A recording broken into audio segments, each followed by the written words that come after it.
Welcome to the Real Estate Espresso Podcast, your morning shot of what's new in the world of real estate investing. I'm your host, Victor Menasce.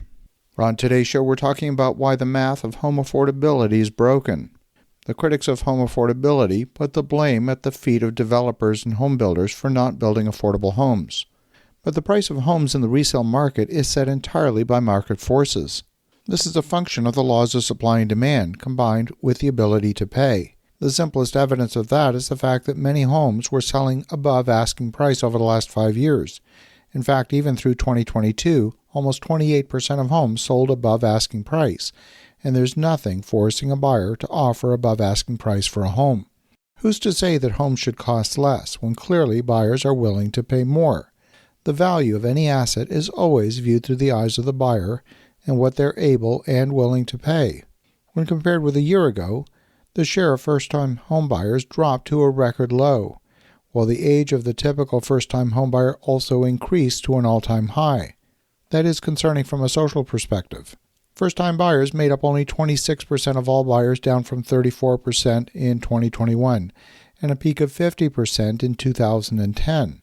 At that time, there was the first-time homebuyer tax credit. The age of the typical first-time buyer was 36 years of age, up from 33 years of age 1 year ago, and the typical repeat buyer's age was 59 years of age from 56 years of age in 2021. Both ages are the highest in the history of the dataset. The paper published by the National Association of Realtors forecasts that the median expected home tenure for first-time buyers is 18 years. That's according to data gathered in the survey. 14% of homebuyers purchased a multi-generational home, either to take care of aging parents, perhaps because children or relatives over the age of 18 moved back home, or for cost savings. Buyers typically searched for 10 weeks and looked at a median of 5 homes and viewed 4 homes online. The number of weeks searching for a home grew from 8 weeks back in 2020 and 2021. Now, that seems strange to me. It seems inconsistent that people searched for 10 weeks and only looked at 5 properties. That doesn't add up for me, but then again, who am I to question the data? Housing affordability and inventory challenges significantly impacted where and how consumers purchased homes, according to the NAR report. The question of affordability really exists at the margins for the first-time homebuyer. The majority of the population that already own a home with permanent financing are not first-time homebuyers. The calculation of affordability is based on an assumption of the amount of equity and debt required to purchase a home, and the issue of affordability is critical for the first-time buyer. Those who already had a home, they've generally experienced enough equity growth to be able to sell their home and afford their next home. The real question becomes how much debt the home buyer chooses to take on, as opposed to the amount of debt the buyer must take on merely to afford living in a home. 78% of recent buyers financed their home purchase, down from 87% the year before. That was also driven by the increased share of repeat buyers who paid all cash. The typical down payment for first-time buyers was 6% and 17% for repeat buyers. The median age of home sellers was 60 years of age. That's up from 56 years of age a year ago. Sellers typically lived in their homes for 10 years before selling. 41% of sellers traded up to a larger home and 32% purchased a home of similar size. If you look at where the money came from, 47% of buyers said the source of their down payment came from savings. 38% of repeat buyers cited using the proceeds of the sale from their previous home, while 22% of home buyers used a gift or a loan from family and friends for the down payment.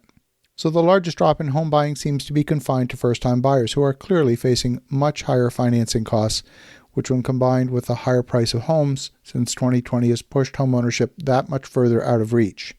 But it's the financing costs that are the real kicker.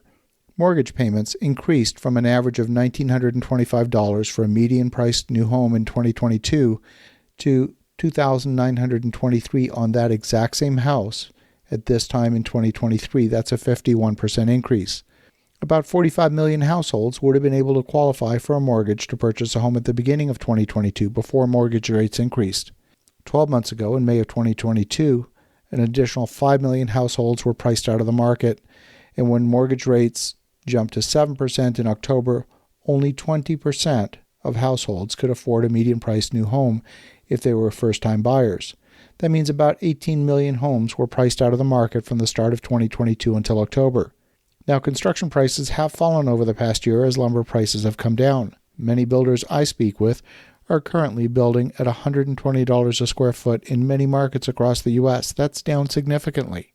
But affordability is not just new homes. Resale pricing is more a function of supply and demand than it is guided by the cost of new construction. In fact, it's common for existing homes to sell for less than replacement cost. The current market conditions are being influenced far more by the cost of money and the availability of money than anything else. For the moment, buyers are still able to get a loan, but if lending were to dry up as it did in 2008, we could experience another precipitous drop in pricing. I personally don't forecast a complete loss of lending, but it's clear that many banks are struggling, and it's not just the smaller local banks or the regional banks. And on tomorrow's show, we're going to do a deep dive as to why the banks are in so much trouble. We're going to talk about the factors that for some reason are not being discussed in the mainstream media, and for the life of me, I can't see why. Hopefully over the next day or two, we're going to be able to make sense about what's going on in the market. As you think about that, have an awesome rest of your day. Go make some great things happen. We'll talk to you again tomorrow.